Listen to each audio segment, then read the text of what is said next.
Welcome back to the Metro on 101.9 WDET. I'm Robin Vincent. A lot has been reported on the struggles of boys and men.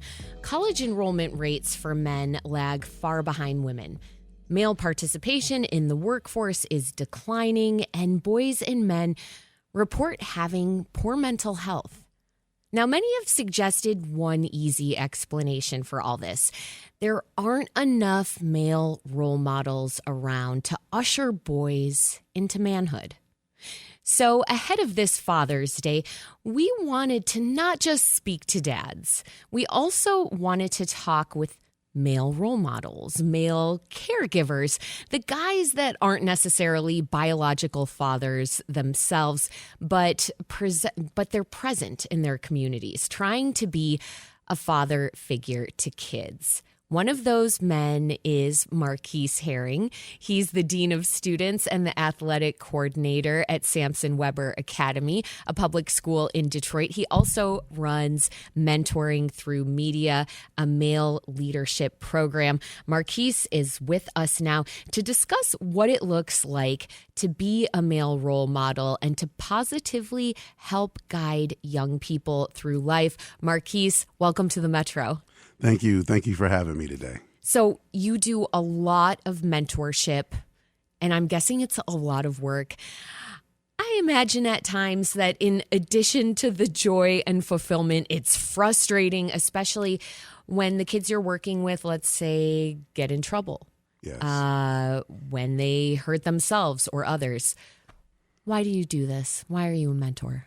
Well, and thank you for having me today. I am just inspired to do this work. I go back to my high school years. I grew up in a single-parent home, and my high school teacher, God rest his soul, Mr. Wayne Owens, took young men from the west side of Detroit and taught us how to be men. He would take us out to eat. He taught us etiquette. He would teach us how to dress. He taught us how to tie ties. He would take us on college trips to the University of Michigan. And here we were, young men growing up, living in poverty. And he gave us possibility. He gave us something to dream for, something to look for. And I remember when he passed away back in 2001, we were like young men at the funeral, crying and consoling each other. And we stood there saying to ourselves, man, what is it that we can continue to do to keep his legacy alive? That his legacy didn't stop with him, but that it would continue through us. And so that burning sensation inside of me desire to get back out and to help my community started a couple years later, and it's been going ever since. So he would be definitely is the reason behind me doing the work that I do. I wouldn't be where I am today without him. So he so powerfully impacted you and instilled your life with so much meaning, and the word you used was possibility, that you felt this calling to continue that. Most definitely. And Most definitely. You weren't very close to your father, and so Mr. Owens came to stand in as that role in your life.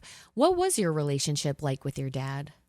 We didn't have much of a relationship. My dad lived across the street from me, and I just remember him moving when I was about 12 years old, and I didn't see him much. I would see him sometimes in passing in the neighborhood, but we didn't have much of a relationship. One of the last times I saw him, I was a senior in high school, and he was eating lunch at one of the Coney Islands in the area. And when I saw him there, I told him I was a senior, that I was doing good, that I was going to college. And he was like, great job. I'll help you with your senior dues if you have any dues or anything. And I reached out to him, and it was almost as if when I reached out to him, he had never had that conversation with me. Mm-hmm. And heartbroken, already had felt abandonment from him. I went back to Mr. Owens, and it was Mr. Owens who took me in the office and said, hey, get your head up. You've come this far. We're going to make it through. We're going to make sure your dues are paid. You're still going to be successful in life. I hold you to a standard, and I expect you to meet it. And he stepped in at a time when my dad wasn't there. And when you're a kid, your world is so small. And so to have that kind of challenging relationship with your father, where it seems even more challenging than if he was completely absent, because you had these reminders, these visual reminders of him that he was around, but wasn't necessarily around or available for you. Correct. Yeah. And so, I was thinking about, I went to, we go to church on Father's Day, and we sit in Sunday school, and they would ask us in Sunday school, like, what are you going to do with your father today?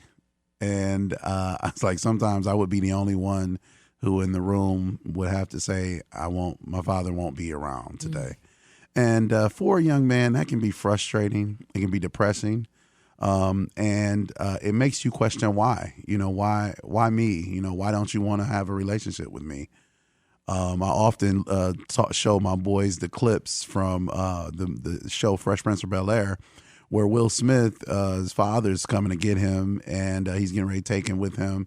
And the father walks in at the last minute and say, son, something came up.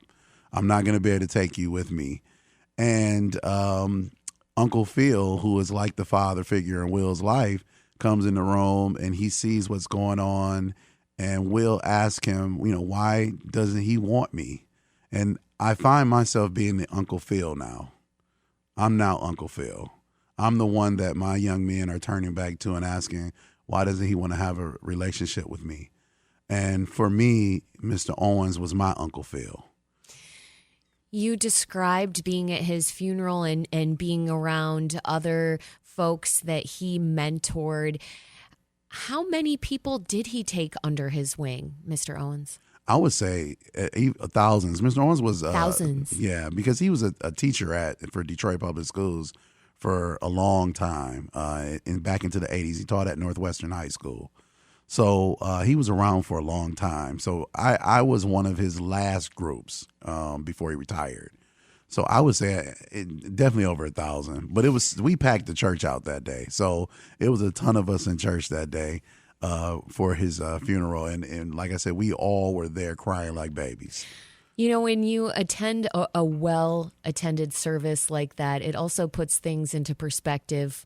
Like, this is the kind of life that I want to lead. I want, when I go, to imagine having that many people there who are there with great intention and purpose and presence. I imagine that moment also had to feel impactful. Yeah, it put a lot of things into perspective. We had Mr. Owens with us, but we didn't know his full impact. And at a service like that, you can see it because you see students from years and years and years ago who took time out of their day, who flew in, who drove in from other parts of the country just to give their respects. It lets you know the impact that he had in a lot of people's lives over the span of his career. This is the Metro on WDET. Ahead of Father's Day, we're speaking with someone who does a lot of mentoring and caregiving for young people. Our guest is Marquise Herring, the Dean of Students and the Athletic Coordinator at Sampson-Webber Academy. That's a public school in Detroit. Marquise has long been a mentor to young people, and we've been talking about the person who inspired you, Marquise, and that was Mr. Owens, who was such a pivotal mentor to you. Now, I want to move into the present moment. There are a lot of boys that are struggling today. They're not going to school or they're having a hard time getting a job. You mentor a lot of boys. What are their struggles like today? Well, you just spoke to some of them. Many of them are questioning, what's my purpose? The pandemic really did a number on our boys. Our boys and girls, but I work closely with our boys. Uninspired, doesn't seem, many don't seem to feel like there is anything out there for them to do. What's the purpose of education? Because they were home for so long. And so when you're growing up, and let me back up. When you're growing up, and most of the young men that I work with are growing up in poverty, and so many of them are living in survival mode. And so when you're living in survival mode, all you're trying to do is survive. And when they don't see examples of people making it out or being successful, then they begin to wonder, well, what's the point in this? What is the point? And I have to come in and disrupt that process and show them that there is a possibility that you can. I too am you. And if I can make it out, you can make it out. But it's extremely hard nowadays because we're suffering.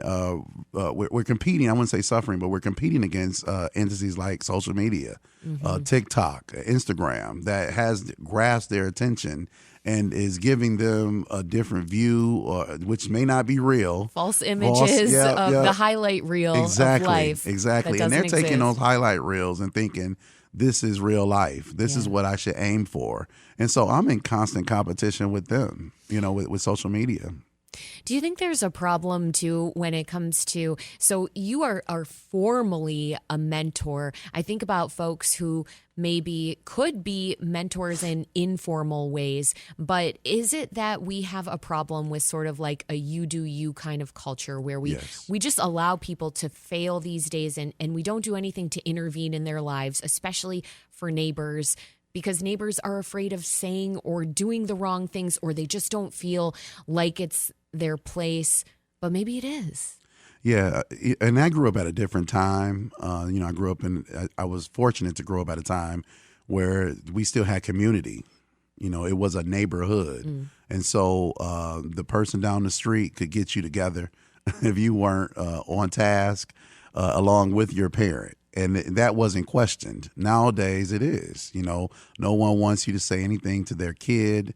No one wants you to correct them anymore. And I like the way you put it, the you do you. That seems to be the culture. And what we have to do, and one of the main things we do in mentoring through media is we build relationships. And if you're going to convince, I was just talking to a colleague earlier about, I remember when I was a kid, it was sit and get. Someone older than you were talking to you, you sat, you listened to them, and you took the information and you went on. You didn't ask any questions. Now, your mouth is zipped and you are listening. Yes. Nowadays, you have to collaborate with them. Yeah. And so you got to be willing to listen to their story if you want them to listen to you. In the last 30 seconds that we have, Marquise, what does it look like for you to demonstrate love for and to love young boys who are in need of mentorship? It looks like showing up, being there for them in the bad times, in the good times, being consistent in their lives, showing up and being present and being consistent. That's what we must do as men for our young boys. If they see that, they see consistency, then they'll run through a brick wall for you. Marquise Herring, the Dean of Students and the Athletic Coordinator at Sampson-Webber Academy in Detroit. He mentors many young people. Marquise, thank you so much for joining us on the Metro. Thank you for having me. This is WDET-FM, Detroit Public Radio, your connection to news, music, and conversation. Thanks for listening.